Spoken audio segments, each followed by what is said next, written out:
একের পর এক অঞ্চল দখল করছে মিয়ানমারের বিদ্রোহীরা। দেশের অর্ধেকের বেশি এলাকার নিয়ন্ত্রণ সশস্ত্র বিদ্রোহীদের দখলে। থ্রি ব্রাদারহুড অ্যালায়েন্সকে আটকাতে সর্বশক্তি প্রয়োগ করেও ফল পাচ্ছে না জান্তা সরকার। নেইপিদো পতন এখন সময়ের বিষয় মাত্র। এমন পরিস্থিতিতে নিভতে থাকা মোমবাতির মতো শেষবার জ্বলে ওঠার চেষ্টা করল সেনাবাহিনী। কারেনি রাজ্যে বিদ্রোহীদের ওপর রাসায়নিক অস্ত্রের মাধ্যমে হামলা চালিয়েছে জান্তা সরকার। এমনটাই অভিযোগ বিদ্রোহীদের ন্যাশনাল ইউনিটি গভর্নমেন্ট বা এনইউজির। কারেনির পাশাপাশি কেমিক্যাল ওয়েপন ব্যবহার করা হয়েছে শান রাজ্যের সীমান্তে। এর মাধ্যমে রাসায়নিক অস্ত্রের কনভেনশন সিডব্লিউসি ভঙ্গে অভিযোগ তোলা হয়েছে। ন্যাশনাল ইউনিটি গভর্নমেন্টের মানবাধিকার বিষয়ক মন্ত্রী সম্প্রতি সংবাদ সম্মেলন করেন।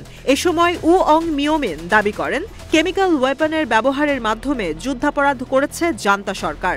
চলতি মাসের শুরুতে শান কারেনি রাজ্যের সীমান্তে ড্রোনের মাধ্যমে রাসায়নিক গ্যাসে পূর্ণ গ্রেনেড ফেলা হয়। এতে ব্যবহার করা হয় বিষাক্ত SPHOS 560। সিঙ্গাপুরে উৎপাদিত বড় গ্রেনেডগুলোয় ৩২০টি কেমিক্যাল ট্যাবলেট ব্যবহার করা হয়।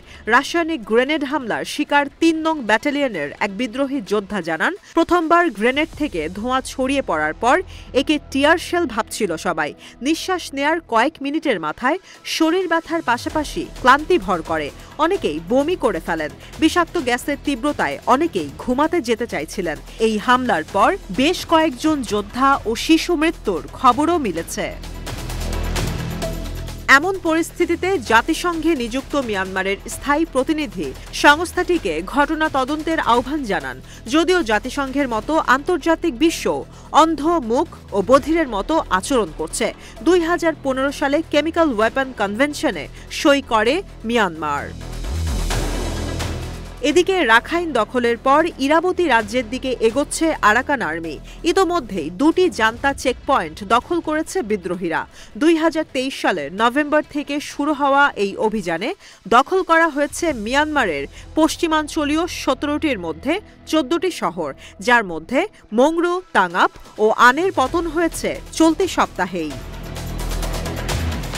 সড়কপথে জান্তা সরকারের যোগাযোগের রাস্তা বিদ্রোহীদের দখলে থাকায় ইরাবতীতে হেলিপ্যাড বানাচ্ছে সেনাবাহিনী। গাউন নদীর পাশে তৈরি করা হচ্ছে আর্টিলারি ডিফেন্স বেস।